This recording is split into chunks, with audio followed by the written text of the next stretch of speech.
దేవుడు కొన్ని కొన్ని సంవత్సరాల క్రితం ఒక మాట నేర్పారు నాకు దేవుడు మాట, రేపు నువ్వు చనిపోతానంటే కిరణ్ నువ్వు ఎలా బతుకుతావు ఈ రోజు అని అడిగారు. రేపు నువ్వు రేపు అనేది లేదు, ఇక రేపు సూర్యుని చూడవు, ఇవాళే ఈ రోజే ఉంది నీ జీవితంలో, నువ్వు ఎట్ట బతుకుతావు, ఎంతమందిని అసహించుకుంటావు, ఎంతమందికి ద్వేషం ఇస్తావు, ఎంతమందికి చంపుతావు ఏమన్నా.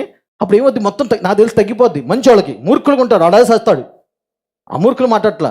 దేవుడు తెలిసి ఎంతో కొంత నీలో మంచితనం ఉంది కదా, నువ్వు నాకు తెలిసినందుకు ఏమనుకుంటావు, రేపు పోతానా ఇవాళ అయితే చేతరి వరకు అందరితో సమాధానంగా ఉంటా, నా ఇల్లు చక్కబెట్టుకుంటా, మంచిగా ఉంటా, హ్యాపీగా దేవుడు స్తుతిస్తూ, ఎందుకంటే అక్కడికి వెళ్ళాలి కదా, అయితే స్తుతించాలి. అక్కడికి వెళ్తాను కదా, రేపు ఆయన మొహం చూస్తాం కదా, వేసేనే అమ్మో ఇది టెంపరీ, బాబు ఏ అక్క వదిరా అన్నయ్య చెల్లి ఏమే అయిపోయింది టెంపరీ. అప్పుడు నీకు టెంపరీ గుర్తొస్తుంది. లేకపోతే నా వాళ్ళు దేవేసుకుని సొల్లు ఖర్చుకుంటూ ఉంటాం. నేను అనుకుంటా, నేను కూడా ఇప్పుడు అంతెందుకు, నేను నా గురించి నా భార్య ఉంది, నా భార్య అంటే ఇష్టమే ప్రేమ.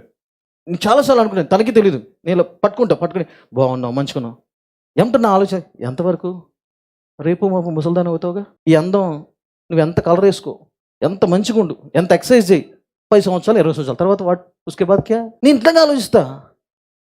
అప్పుడు నేనేముంటుంది, అందాన్ని ఆస్వాదిస్తా, అనుభవిస్తాను, కానీ ప్రేమించను. This is what I am. అప్పుడు నేను ఎలా ఉంటుంది, అప్పుడు నా దేవుడి మీద ప్రేమ ఉంటుంది, నా మనసు దేవుడి మీద ఉంటుంది. నాకు దేవుడు కారు ఇస్తే అనుభవిస్తా, డబ్బులు ఇస్తే అనుభవిస్తా, బంగారం ఇస్తే అనుభవిస్తా, అంతా ఓకే, కానీ ప్రేమించడం నా మనసు అంతా దేవుడి మీద.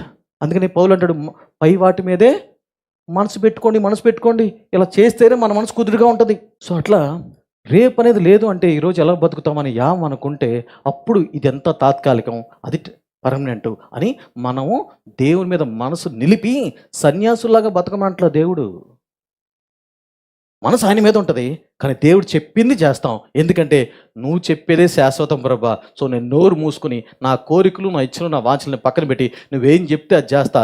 ఎందుకంటే నా మంచి నాకన్నా నీకే బాగా తెలుసు. హల్లెలూయా. ఇక్కడికి వస్తాం, ఇక్కడికి రావాలి.